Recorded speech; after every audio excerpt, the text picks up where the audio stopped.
This week on Twende, we are in Timau. These ones look different. The petals are different. I get to learn about the different kinds of roses that are produced in Kenya. I get to enjoy a ride in the greenhouses.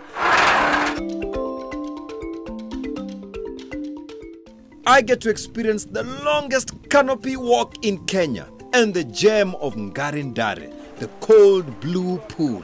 Hapa tutaogelea kweli. Ai, mimi sioni.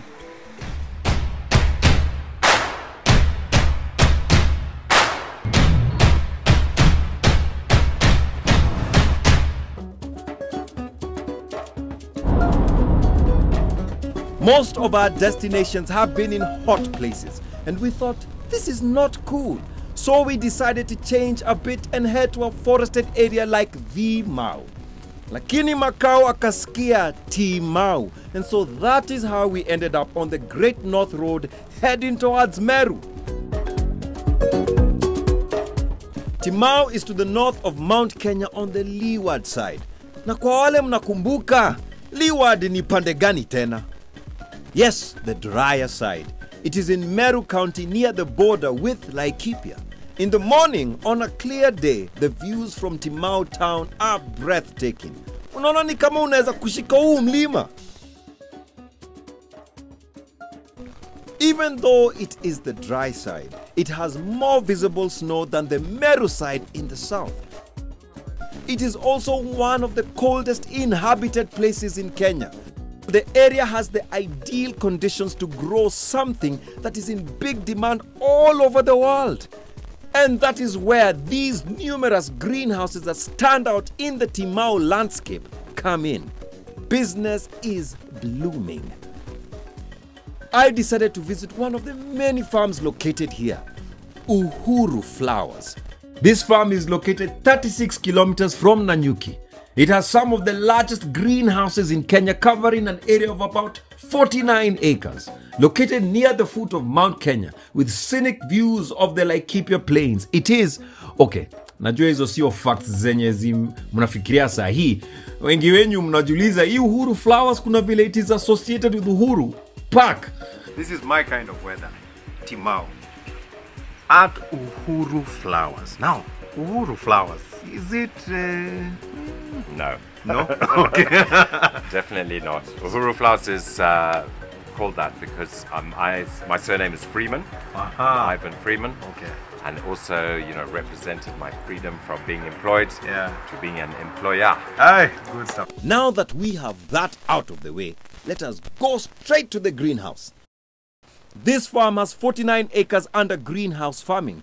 That is like 38 football fields, and they are into one thing, rose, or rather, roses.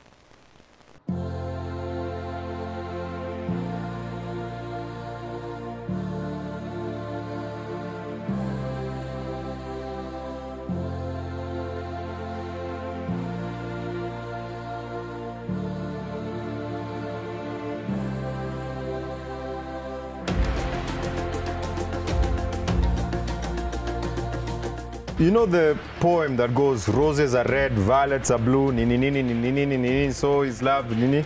Here in Timau, it's a bit different. Roses are red, but pia zinaweza kuwa hii color, pia zinaweza kuwa sijui orange, pia zinaweza kuwa sijui white, zinaweza kuwa sijui green, manze kuna pink, unaweza pata hata blue, sijui, you can have multicolored roses. In the world, there are 150 different species of roses, but there are thousands of hybrids. And it's just to show you a few. Mazara kuna green. Look. Yes, there are many varieties of roses in the world, and on this farm, they have 85 different types.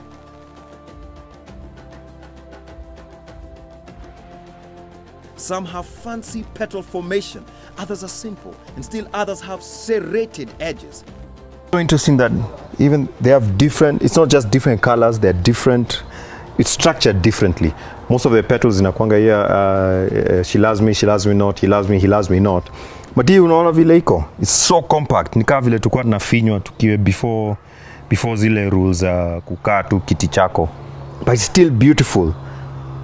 There is a reason they call them cut flowers, because they have to be moved from the farm to the customers without dying. That is where Kendi comes in. I have my cutters. So tutengeneze pesa. Haya, teacher. Ndio ile maua nataka tukate. Yeah. Hii maua ni mnaona sana. Yeah. Na imefikisha kati stage ya kukata kwa leo. Yeah. So utakuja hapa upime makasi full. Yeah. Juu hii ni bottom shoot. Imeshuti kutoka chini. So utakuja uipe kati point hapa uikate namna hii. Ukikuja kwa handling utaishikia hapo. Kama mtoto. Sasa mimi hii umejuaje hii imekoma na si? Unaangalia kala. Vile imefunguka. Uangalie link. Sasa hii utaangalia table. Utashika la mkono moja makazi ndio itaandu mpaka uweke kwa mkono.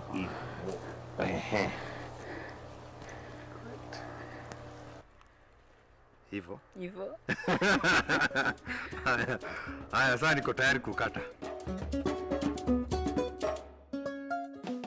Why aren't we growing these flowers outside? Because they are quite sensitive to the weather, the rain, things like that.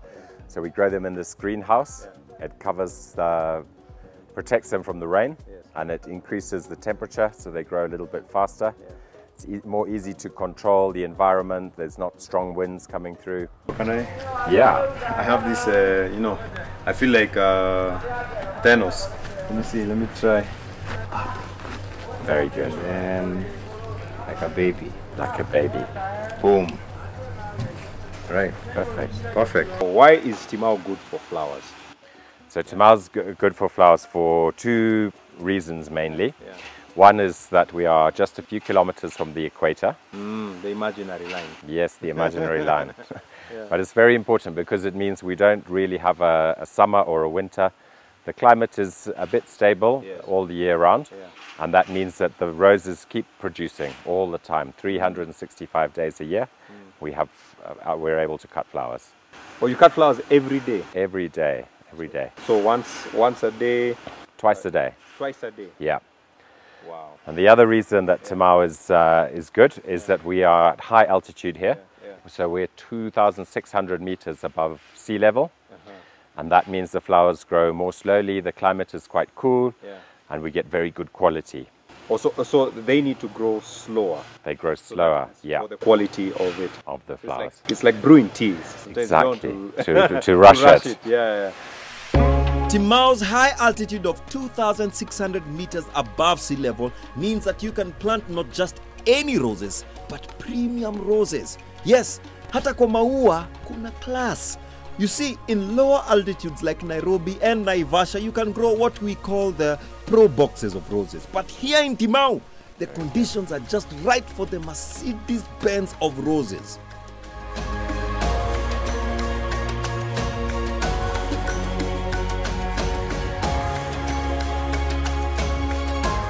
Yeah, you see the bright colors. The plastic here is whitish. It allows the UV light through, which here at the high altitude we get very bright colors from it.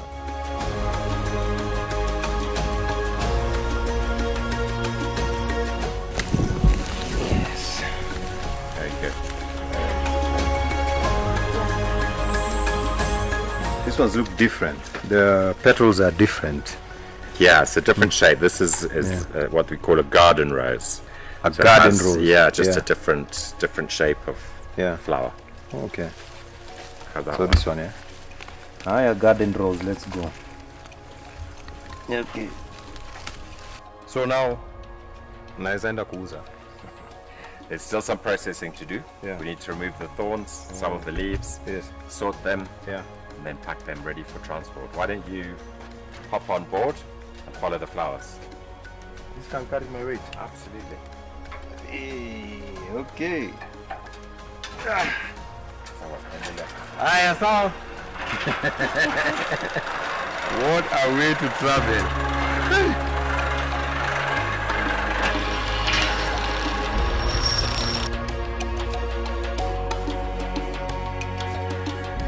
This thing can carry heavy stuff. Okay, sawa, mimi sio ndovu, lakini bado it is impressive. At the pack house, it is time to remove the thorns from the flowers. That looks easy, right? So very fast, very efficient, and there is no time wasting, but also keen with the quality. These flowers are very fragile. You need to handle with care. Yes. The flowers are ready for their various destinations around the world. It's going to Germany. Joyce is going to Sweden, UK. This one is going to Saudi Arabia. Next, we go to the coolest place in this farm. Nilikwambia hapa kuna baridi sana. It's very cold. You are okay? Cold room. Hii ni cold room. Okay. Sasa hapa ndio tuna cool flowers. So this is the area ambao tuna make sure matoroka. So this is the standard way. Mimi nilikuwa najifanya utero. Wewe ulikuwa umejifanya utero, lakini si umejisikilia kwa mwili. Baridi imeingia mpaka kwa intestine. Pole sana. Even though Timau is chilly with the high altitude and being next to ice-cold Mount Kenya, you still need refrigeration to get the flowers ready for a 5-day transport journey across continents and still get them to be fresh on arrival. Kenyans na flowers. Kuna hiyo market ya Kenyans wako aje, how do they take it? Years back the perception was that if you give a lady a flower, a lady would rather prefer you buy lunch. Ungenunulia kuku ama chips ama So why do you give me flowers instead of buying me a lunch? You see? But we thank God. You see, it has changed. Perception has changed gradually. Nowadays you take a flower to a lady, you see the moods. They take the flower. They smell it, they hug the flower, give you a hug. It has changed. It has changed. So things are changing gradually. Nowadays, even ladies, they prefer flowers. You know, you have just... So it has communicated a very big message to them. You have busted a myth because they say Kenyan men are not romantic. But kumbe, we were buying flowers, alafu mnasema tukununulie chakula. Thank you very much. That is it. Umesaidia sana, Men's Association. Rose inaitwaje kwa Kiswahili? Unaweza ukasema Swahili kigumu. I think waridi. Waridi, Yes, waridi. Oh, so ndio maana mnatumia baridi. Baridi. So, hatuwezi kula maua directly, but these flower farms support many people. This farm alone employs 300 people, and yet it is not the largest. The largest flower farm in Timau has about 3,000 workers, and in general, there are about 10,000 people from all over Kenya working in the horticulture farms here. This truck will deliver flowers to the airport where they will catch a flight to all continents except Antarctica and South America. Huko ndio kuna Ecuador and Colombia, our main competitors, but watch this space. Kenya being the 4th largest exporter of flowers, there's a good possibility that a good number of the cut flowers spreading love and comfort around the world are Kenyan. So from Kenya with love.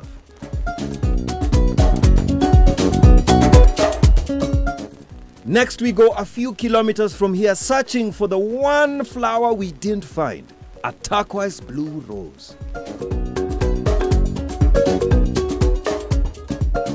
Ngarindare is an indigenous forest found at the borders of Meru and Laikipia counties. It is an extension of the Mount Kenya forest and serves as migratory corridors for elephants and other wild animals from the mountain to the rangelands below.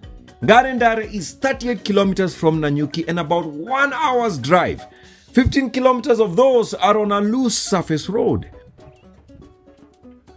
So, welcome to Ngarindare Crest. Now, we're having that hike from here to the waterfall, which is 300 kilometers. Okay. So, on our way, we might encounter wildlife. So, I'm armed. So, in case of anything, rule number 1, never run. Never run. No running away in case of anything. Okay? And then let's walk together. Let's walk in a group. The big five aside, there are 2 main attractions at Ngarindare. The famous pools, which are 3.5 kilometers away from the start, and the canopy walk.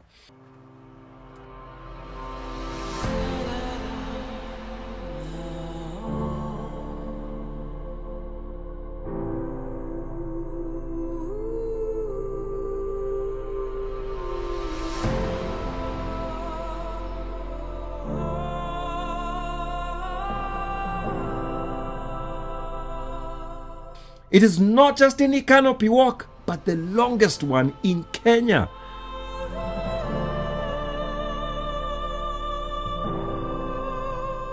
At 1/2 kilometer in length, no other canopy walk comes close to it. It rises 10 meters above the ground and allows you to have a bird's eye view of the forest, and the view is amazing.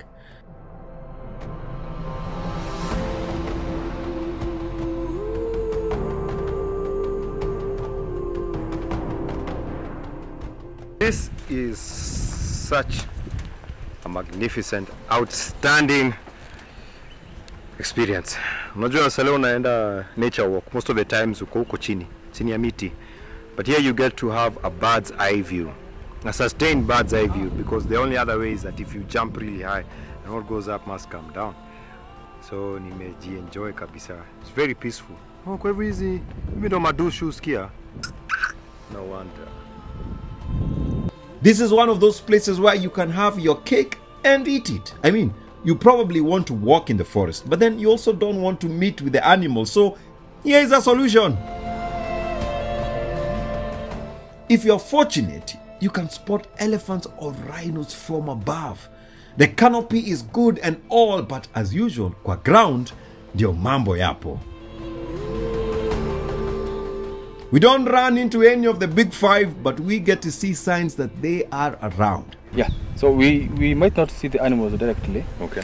But these are the signs. Because number one, the forest is quite dense. Yeah. But this is one of the animal, one of the big five. This is a black rhino's territory. Oh. The tiny sticks, the ducks. Yeah. Of which they slice them. They slice them with an angle. Yeah. An angle of 45 degrees here. Oh, with their teeth. Yeah. Oh, yeah. okay. So gives it a lot of branches.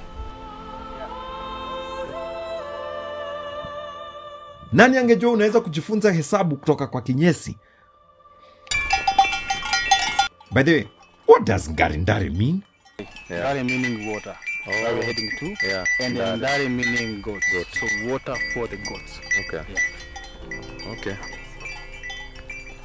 And then I can see them, they are the Salt Lake. This is the Salt Lake area. Salt Lake area. I'm excited to be here because this is one of the gems of the Northern Circuit, though it seems not to be well known. Ukiona forest iko na moss, lichen. Yeah. We got the bearded orchids. Yeah. We got the leopard orchids. Yeah. Ukiona mahali hiyo forest iko na hizi. Yeah. That shows that forest is very healthy. Oh, it's healthy. It's very healthy. Oh, Yeah. okay. Hewa iko safi, maji ni safi, miti haina magonjwa yote. Wow. Yeah. After about an hour's walk, we finally get to the Ngari.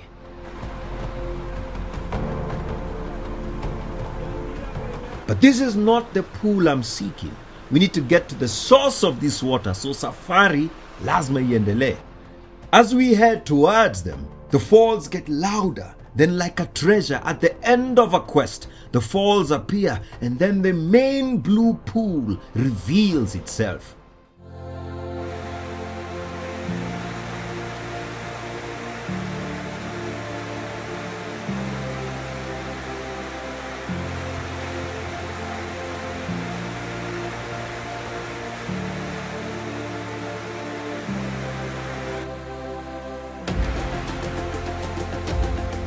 That's how it is. Blue. Oh my goodness. Pure clean water. Pure clean. So the source is there. Yeah. Behind the rock, there is no water. Dry land. Yeah. That's it. So imagine where is the water coming from?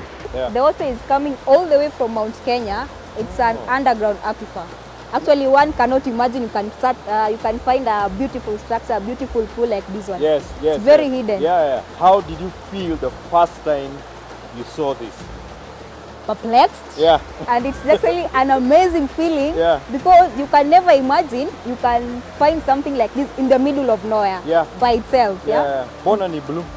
Mmeweka kala, si ndio? Ndio watu wakuje hapa. Hapana.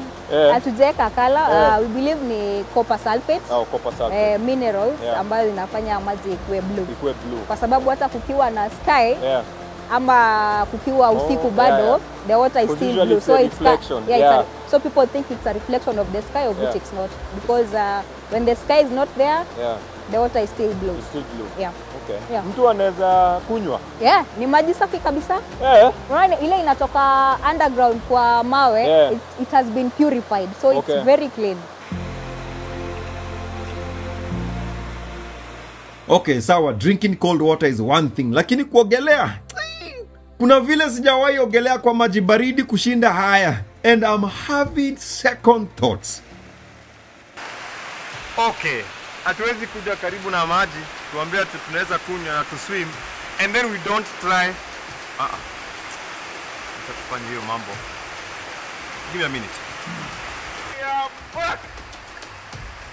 The only reason sijaruka ni kwa sababu hii maji ni baridi, but at least nimekupea jump. Okay. Nikie. Haya nikiuliza producer cut.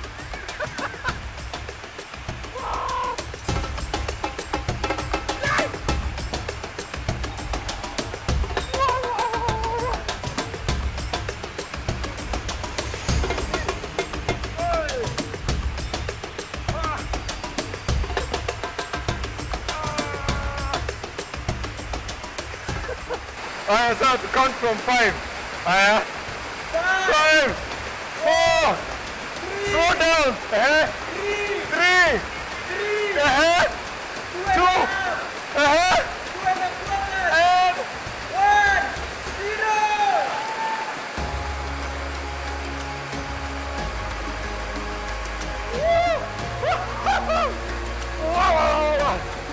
0.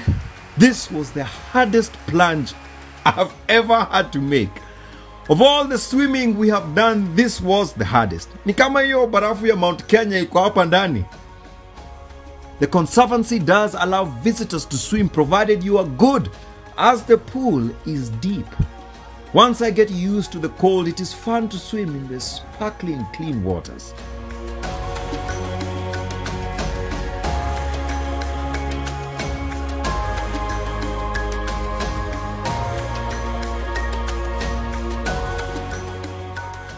Ngarindare, where have you been hiding? If you want to visit Ngarindare, it is 15 kilometers from Timau and it will cost you 2,000 Kenya shillings for Kenyans and 4,000 for foreigners. Proceeds go to the trust that helps the local communities and conserves the forest as well as the wildlife. My visit to Timau has been fulfilling as I got to learn about roses and got a ride on the conveyor. I got to experience the longest canopy walk in Kenya and I took a plunge in the best natural pool ever for me. Next week, we are still in Timau. We get to visit some of the old English houses built by Italians because of a war started by the Germans. Yes, it is complicated, but we will explain it.